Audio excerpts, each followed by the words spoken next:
Hey everyone, Miff here, and welcome back to my Completionist playthrough of the Baldur's Gate Saga with SCS. And it is time to finally get out of this dungeon. We have these 3 passages to explore, so let us go forth. And actually, before we progress much further, I am going to shapeshift Jaheira back to her half-elven form so that she can use some healing. And I'm not sure if we're going to use any other spells with her, but we are going to basically use up Imoen's spells. Because there's going to be a little surprise. I'm not going to spoil at the end of this dungeon, but we are going to use Imoen's spells when we can. And also, in the meantime, I think I'm going to heal up other people as well. Yes. So Senashira, Minsk, and Kiranai are going to drink a potion. Now Imoen is going to buff up Jaheira with this strength spell. It's going to last for a while. And now that Jaheira is also in her form like that, we're going to equip her with this club and medium shield. We don't need this portal key and we don't need the energy cells anymore. These acorns we are going to hold on to for a while because we're not going to visit Windspear Hills for a long while, until much later in the game, I guess. And also what I wanted to talk about a little bit are these wands, because I didn't really talk about them. I think I'm going to recharge some of them because they only have 1 charge, and this one is a wand of Cloud Kill, and Cloud Kill is going to be very, very useful in Baldur's Gate 2. These wands of Cloud Kill are going to be very important, because Cloud Kill is an awesome spell in Baldur's Gate 2 for a variety of reasons. First of all, it deals poison damage. So it's a type of damage that not many opponents are resistant or immune to at all. And then also it's a cloud spell, so it lingers for 10 rounds for over a pretty big area. And even though AI in SCS makes the opponents try not to stay in those cloud spells, you can still, basically make kind of engineer these situations where they are pretty much going to have to stand in those clouds. And this is also a level 5 spell, so it is going to periodically deal damage in that cloud area.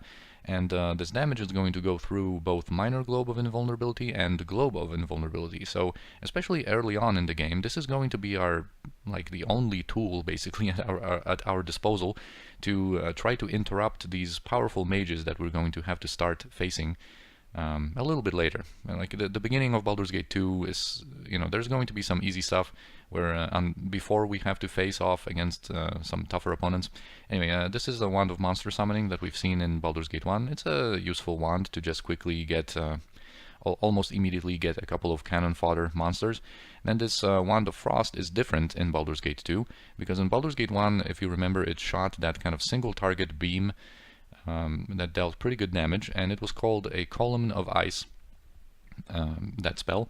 But in Baldur's Gate 2 it actually shoots a Cone of Cold, and so also a level 5 spell, but different one, still a decently useful wand for the purpose of having a level 5 spell on there. Then the Wand of Fire that we've seen in Baldur's Gate 1, having both Aganazar's Scorcher, a more powerful version of that spell, and a Fireball. And then the Wand of Lightning is also different in Baldur's Gate 2, because instead of shooting one powerful lightning bolt, it allows you to select, I think 5 or 6 smaller lightning bolt projectiles, and you can actually direct all of them to different targets, or maybe all of them to the same target. And it's actually a very useful wand, especially against some opponents that are vulnerable to lightning damage, such as Shades, for example. And then Wand of Magic Missile, which just shoots a single magic missile projectile. It's just not going to be useful at all at this stage of the game.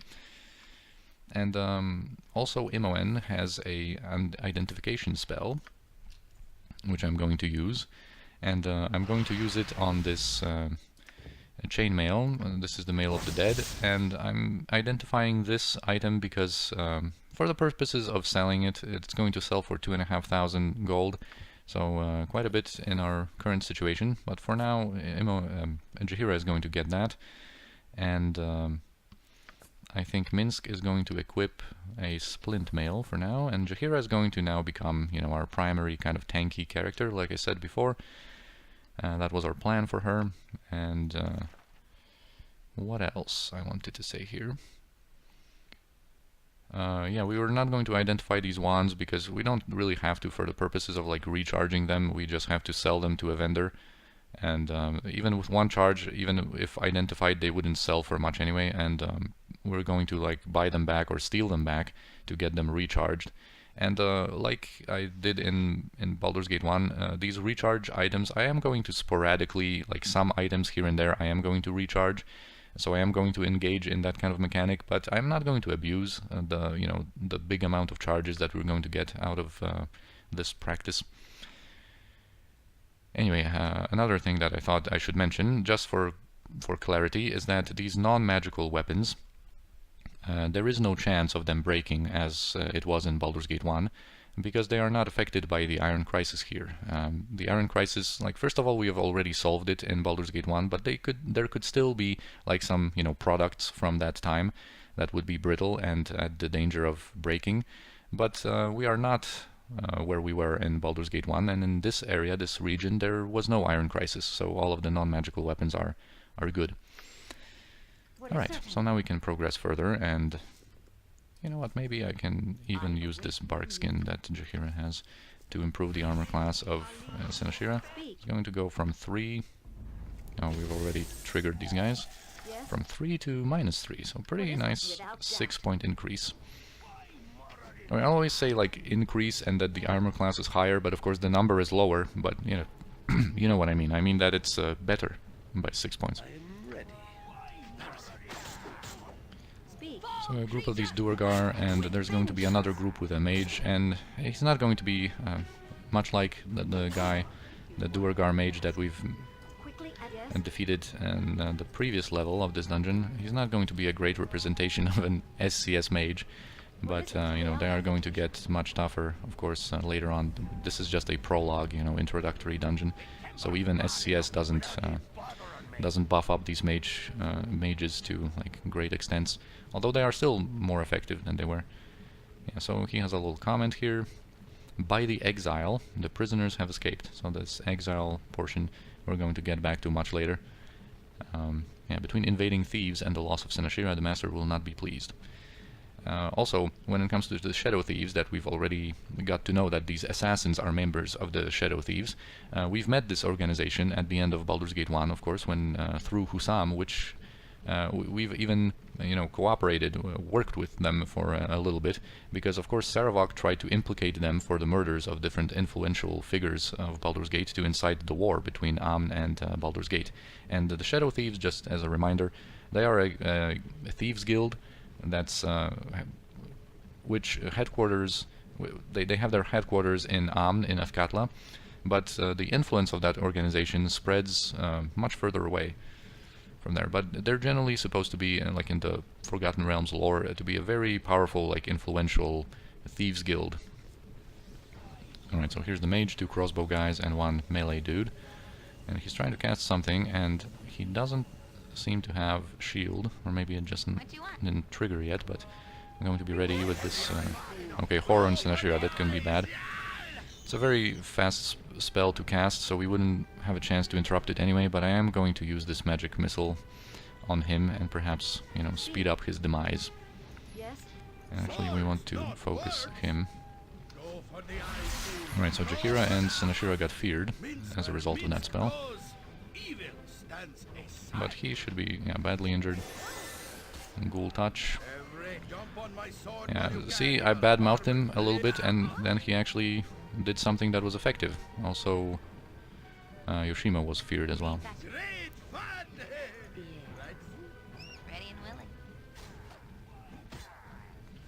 But we should be able to, dispatch them without too much trouble.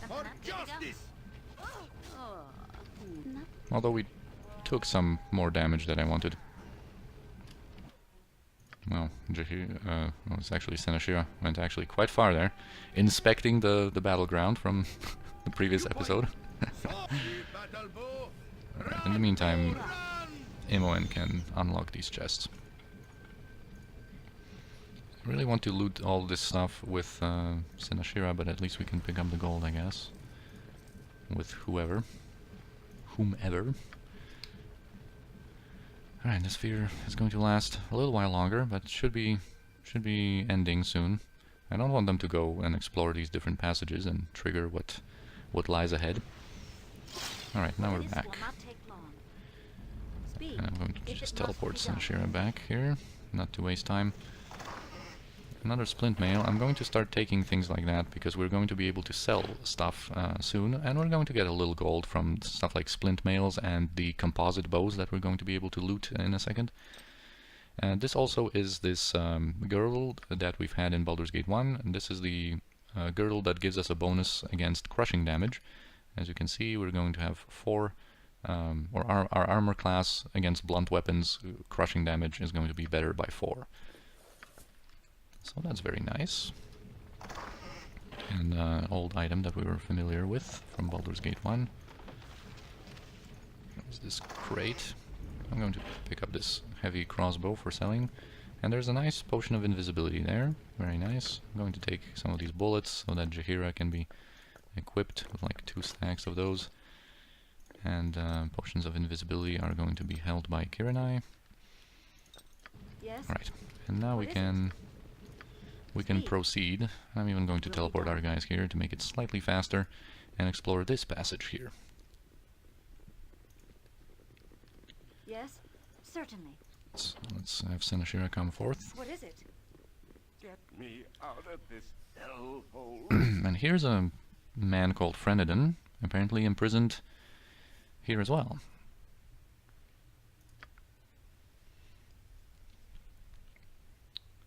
Yeah, he's going to say that there's a key in one of the chests, but if we are distrustful of him, and I don't, this line doesn't really fit too well in my opinion. Like, you seem far too eager somehow. Like, wouldn't you be eager to be freed from your captivity like this, to like get out of this place, this hellhole, as he said? Like, I sure would be. But anyway, if we're distrustful, he is going to start acting a little weird. So now he's a little boy, and you know, apparently that, from this conversation option here, like, very well, I will assist you. Yeah, that put me right at ease. You turning from an old man to a little boy, that, you know, reassured me that you're not suspicious at all. And, yeah, we basically can, as always, of course, feel free to pause and read everything for yourself, like all of these conversation options and stuff in detail. That's the reason I'm not trying to click through it too quickly. But yeah, we can push him a little bit, and you know, we've already seen enough of Doppelgangers in Baldur's Gate 1, so we're not going to free him just yet. I can dance on the head of a pin as well. All right. But yeah, we can unlock some stuff, disarm some stuff, and loot some stuff. So we have a nice potion of fiery burning. That's going to be held by Sinashira. We have some more scrolls. I think I should snack scrolls on Yoshimo, and we're going to have to reorganize our gear a little bit before we end this dungeon, for a certain reason. And here we have the key to his room, like you mentioned. It was in the chest. And here we're going to have a scroll of invisibility, very nice, and 4 elixirs of health, which heal us and remove poisons. So Jaheira can hold on to that. I couldn't hold that last item. It's on the ground. Oh, also, in Baldur's Gate 2, there's quite a few more different lines that characters have. One, if their inventory is full and they can't have anything more, like you've said, like you could hear Imoen say. Also, when they critically hit or critically miss, they will have a voiced comment. But anyway, let's open this door to Frenedon. So he's going to be happy, especially you know, if we didn't pressure him to like switch forms and stuff, and he wouldn't really, in the case that he didn't do anything suspicious, we could actually like go with the conversation options to like try to escort him out of here. So he would like slowly follow us for a while until a little bit later in the dungeon, but then he would shapeshift and attack us anyway, because he is a doppelganger, and we're not going to give him that satisfaction. We're just going to dispose of him right now. Impudent lout. Alright, so come closer, dude. Done. Yes. No problem at all. Imoen is out of arrows. What it will be done. And yeah, easy enough. Imo is willing. Certainly. Here's some bullets +1. There's going to be a couple of different +1 projectile types here. right behind me, right? Yes, without doubt. that I'm not really going to pick up because we're going to, like I said quite a few times, we're going to, I think in the Baldur's Gate 1 portion though, so Sorry, but I couldn't hold that last item. It's on the we're going to engage quite heavily in stealing in Baldur's Gate 2, and we're going to get access to much better projectiles than those, but I guess Jaheira can have some bullets. And also, actually, they are a good opportunity to talk about the nerfs to projectiles and to different projectile launchers that Baldur's Gate 2 introduced. So if we identify these arrows +1, and just reorganize a little bit, we can see that they actually don't give the +1 damage that they would have in Baldur's Gate 1. And that's basically the common thing with arrows especially, and bows that would normally, like if you have an enchanted bow of +3 for example, it's going to give you the +3 Thaco, but it's not going to provide the +3 damage that it should. And it's the same way with arrows. They don't give that physical plus whatever damage, and also elemental arrows. Like they're going to have that elemental portion of their damage nerfed as well. So for example, acid arrows, my favorite from Baldur's Gate 1, are much weaker now. Instead of doing 2d6 acid damage, they do like 1d3 I think, and they don't have that +1 physical damage on them as well. Because when you had these elemental arrows, they also are enchanted, so you had arrows of fire +2 for example, that they would have that +2 physical damage, and they would do fire damage as well. But these elemental portions and the physical damage portion are nerfed.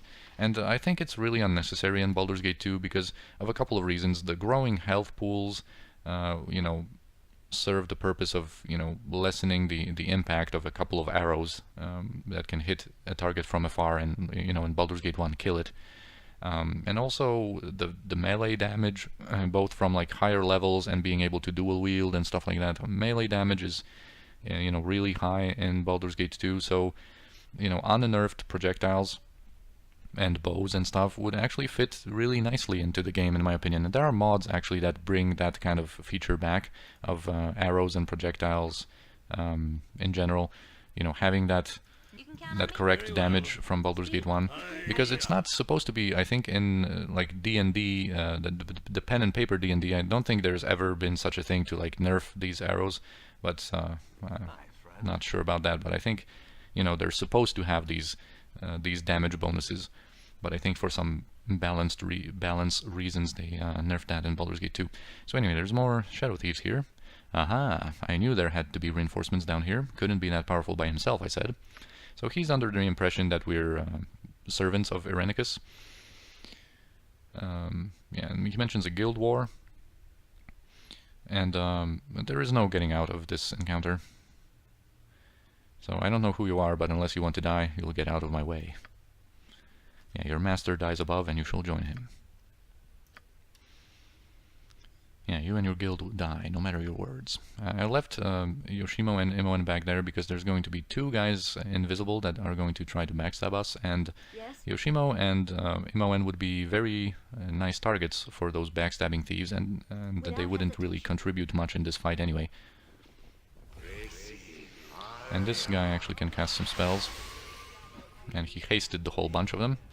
So yeah, here comes the dudes from invisibility, and of course through SCS, you know, they kind of use their potions of invisibility to go back invisible and keep backstabbing. Alright, here's the second one. Next time. Alright, What is it? So This that's will done. not take long. we actually are able to scavenge some potions of invisibility from them. That's pretty nice, and I am actually going to take these composite longbows and these arrows, because these composite longbows I think sell for like 20 gold, so we're going to be able to get a little bit of gold in this early stages. Yes? I am willing. So both from the like splint mails that we've been collecting and these composite longbows and everything, we're going to be able to get a little bit of gold, and you know, every penny matters now at the very beginning of the game. And yeah, now before we leave, because this is the exit out of the whole dungeon, so we are done with that. We're finally going to regain our freedom. But there are two things to do here. First, I'm going to reorganize Imoen's inventory, and you might kind of get an idea of what's coming here, but yeah, you can use your bow. You can have these, and let's just take a quick look about like on what is in possession of everybody. Alright, Yoshimo is going to get a couple of scrolls, I guess, because they weigh nothing. Although he has actually 17 strength, so he would be able to carry even some heavier stuff. Apologize, but I can carry no more. I have set your item upon the ground. Upon the ground. I actually like Yoshimo quite a bit. It's just unfortunate what happens with him later in the story. I just can't carry anymore. You'll pick that up for me, won't you? This, if I remember correctly, this like light crossbow sells for like 7 gold, I think. So, might as well take it. We have the room. We're going to be able to sell some stuff right away once we get out. Right, and I think that's it. Also, the second thing to do before we leave is I'm going to quick save because I don't want to rest for real. But like I mentioned before, there is a unique conversation, and it's actually a pretty cool conversation, pretty lengthy one, with Imoen if you decide to rest here. And I think a lot of people would miss out on that conversation because pretty much like no one would think to rest here because of the role-playing reasons. You know, we're supposed to use this ongoing battle, the chaos of this ongoing battle, to make our quick escape, not to sleep for 8 hours. And there's really no need to rest. But it's a pretty cool conversation. So I just quick saved, and we're going to have this conversation, and I'm going to quick load because it's not like I'm in a hurry not to progress in-game time, but I want it to be like, you know, daytime, and once we go out, and I still want to have some time to like explore and travel around before nightfall comes. So yeah, let's rest. Gotta hand it to you. You sure have some kind of courage to sleep in this place. I would have run screaming a dozen times over if you weren't here. Yeah, sure have some balls to to sleep here. Yeah, and it's a cool conversation because she mentions Gorion and Candlekeep, so it's really cool.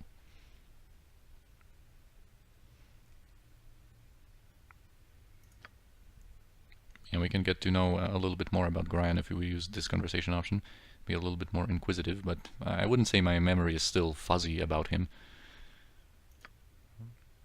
Yeah, and Jaheira chimes in that he was always secretive, that he was a friend or member of the Harpers, and she also mentions that Kelben Blackstaff visit that also Jessup and Theodon in Baldur's Gate 1 mentioned. Remember that story when we got back to Candlekeep about Kelben Blackstaff and our child protagonist stealing his cloak? Yeah, well, we've seen so much. Candlekeep seems so small now.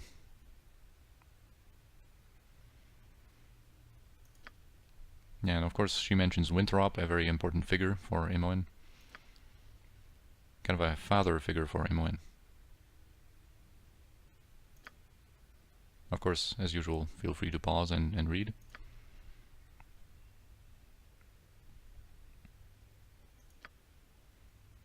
Yeah, and that's this conversation. Very nice, very cool one, and it's just a shame that it's placed upon, it triggers upon resting here. And it's really easy to miss out on it. Anyway, let's get out of here and finish the prologue. The tunnel slopes upward into the welcome glare of daylight. Such is your relief that you barely notice the debris at your feet, the remnants of a battle fought only moments before. Surveying the carnage, you hear a scream of rage, and a massive explosion collapses the passage behind you. The sounds of combat greet you as you struggle to your feet. The fight, it seems, is still going strong. You dare to attack me here? Do you even know whom you face? You will suffer! You will all suffer!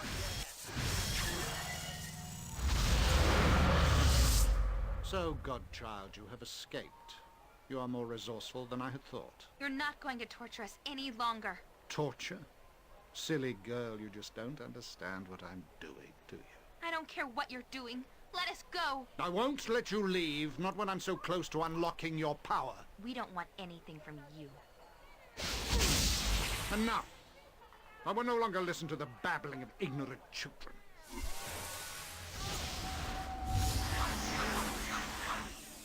This is an unsanctioned use of magical energy. All involved will be held. This disturbance is over. Must I be interrupted at every turn? Enough of this.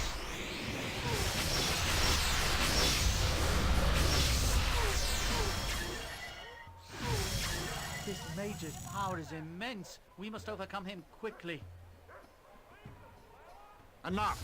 I haven't the time for this. You will cease your spell casting and come with us. Your pathetic magics are useless. Let this end. Even if we fall, our numbers are many. You will be overwhelmed. You bore me, Mageling. You may take me in, but you will take the girl as well. What? No! I've done nothing wrong! You have been involved in illegal use of magic. You will come with us. I'm not going with him! I'm not! Help me! Please! You point, I punch. So yeah, a couple of things to say about this cutscene.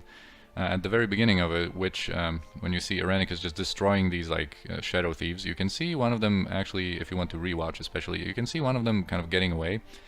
And there's a theory that that was Galen Bale, because he witnessed what happened here. But he is dressed in different colors. Galen Bale is a fellow that we're going to meet soon. So there is a theory that that's him, but I'm not sure if it's like true, because like I said, he is dressed up in like slightly different colors. So maybe it's him. Anyway, as you could see, Imoen unfortunately made the fatal mistake of casting these magic missiles, and so she was taken away because apparently there was some illegal use of magic. And both Irenicus and Imoen were taken away as a result of this disturbance. And so yeah, I knew that, of course, you know, Imoen is going to be taken away from us, and we're going to lose her for a long while, actually. So that's why I wanted to use all of her spells and rework her inventory, because we would get all of her items into the inventories of our other characters, but they would be just kind of placed at random, so I wanted to have a little bit of organization before that happens. So anyway, Minsk here, of course, wants to pursue the captor of, you know, murder of Dinaher, and, you know, basically Irenicus and these people who took Imoen away right away.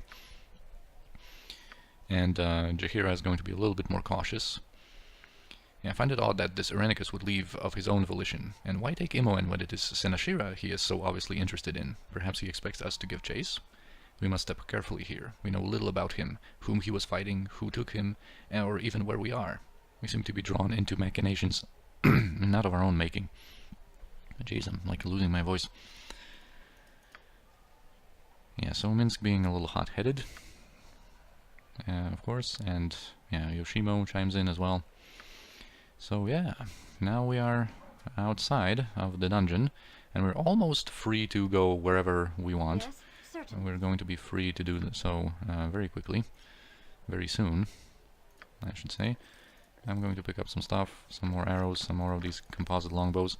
Also, the composite longbows, they have this +1 damage because it is a composite longbow and not just a normal longbow, but even if we have composite longbows enchanted higher, with a higher enchantment, they're still just going to have +1 damage. So, just, you know, another piece of information about the nerfed projectiles and bows. And here, I think we still have some time to talk with these two people here, Lady Beth and Lair, that are going to be able to provide us with some basic information, because they also witnessed what happened here. So long as you are polite, I shall tolerate you. So yeah, Lady Beth, as she's going to say in the conversation, she's a little bit more in touch with the goings-on in the city, so she's going to be able to actually provide us with some info. Yeah, where we are here would be nice to know, and yeah, she confirms our suspicions from before that we are in Athkatla, the city of Cohen, the capital of Amn. So we're quite a ways down south compared to where we were in Baldur's Gate 1.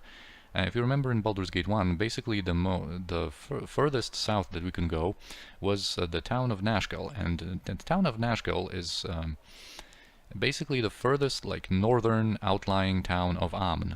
So that was Amn territory, but just like the northern borders of it. And now we are deep smack dab in the middle of Amn, as you could say. So yeah, we can, I'm just going to explore all of these like question options here so that you can pause and read, but I'm just going to quickly summarize you know, she's not really going to know who the wizard, the Irenicus, you know, who he was exactly. But she also mentions that you know, the magic is forbidden in Athkatla. Anyone who practices magic without a license does it in seclusion or gets arrested by the Cowled Wizards. So that was who these mages were. And so yeah, magic is forbidden without a license.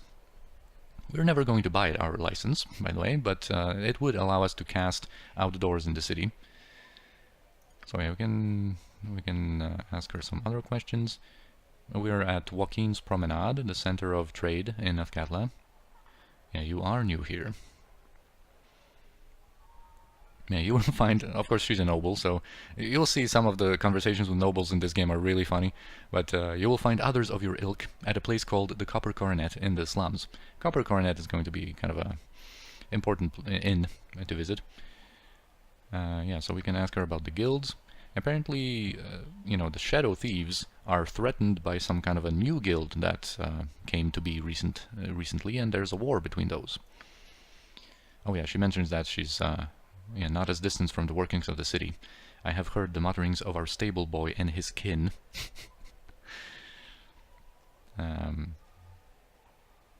Yeah, basically that's all we can get out of her. And when we talk to Lair, there's going to be actually at the end of this conversation with him, there's going to be a voiced comment from Jaheira even. So that's why we're going to talk with him, and Yoshimo is actually going to chime in as well. Yeah, so we can ask him some questions. Yeah, of course, Yoshimo is going to have a little back and forth with him. He was also a witness to what happened here. Yeah, of course, the Shadow Thieves. Also, from a couple of people in the city, we're going to receive a warning that we shouldn't really go about outside at night, because apparently nights are supposed to be dangerous, and they are. So we are going to, I think, at the very, very beginning of the game, limit a little bit our traveling during or after nightfall. Maybe not, but you know, there are going to be some certain events that happen only at night, and apparently, you know, they're going to say that it's basically, you know, where the Shadow Thieves and the other guild try to kind of rule over the nightlife, I guess. Nightlife or death. So yeah, just I should be clicking through so that you can pause and read, but nothing really that new. We can get to know how we can learn like out of this conversation. And now Jaheira is going to talk a little bit. I know this place, these buildings. Yes, that person was assuredly correct. This is Athkatla. Yeah, so we can be inquisitive here. So it's not that far down south from where we were in Baldur's Gate 1. Like I said, you know, we were able to reach Nashkel, but you know, I'm going to showcase the world map in a second here. So she mentions that she was here before, but on a brief visit apparently, and she doesn't really remember much of the city. And she mentions Khalid again. Yeah, she can't really give directions. And just, you know, another example of these conversation options that you have. You know, she has this like personal moment thinking about Khalid, and and you can be like, well, that was certainly morbid. Are you going to talk to him often? Like, dang, that is... Oh, man, I have no words, man. I'm going to choose this one. Of course, Jaheira is going to present a little bit of her attitude, and don't tell me what to do, Jaheira. My first instinct when someone tells me what to do is to do the exact opposite. Anyway, just a quick comment about how we're going to deal with this, because as you can see, we're in Athkatla, of course, in the city, and so the maps are already explored. And as you can see, there are a lot of different like pins on the map detailing different like points of interest. And of course, since this is a completionist playthrough, I am going to eventually explore all of this, but not right away, because some places right now are pointless to visit, because they are either like quest related, like this CERN's former home, or here there's an ore merchant that's involved in a later quest, and some of them we just don't have really a big reason to come to. For example, this Armor Fletcher shop, the Fletcher in that little room actually has a big stack of arrows of dispelling, but we don't have the money or the stealing potential right now to get these arrows, so we're going to visit there later. And I am going to just go around and have some conversations and stuff in probably the next episode. This one is going to be drawing to a close, but let's just take a look at the world map here. So here are the mountains, the Cloud Peak Mountains, if I remember correctly. You know, the north of that area would be like Nashkel would be somewhere over there, I guess. So we're quite a bit further down south, with Athkatla, the port city, being the capital of Am, of course, and there's going to be a lot more things that are going to appear on the map. Later on, we also have Watcher's Keep. Watcher's Keep is kind of like the Durlag's Tower of Baldur's Gate 2, and I'm going to elaborate about our plans for Watcher's Keep later. And of course, we have the 8 districts of Athkatla that we're going to be able to explore a little bit later. So, yeah, I think that's it for this episode. So thank you for watching. I hope you enjoyed, and I'll see you in the next one.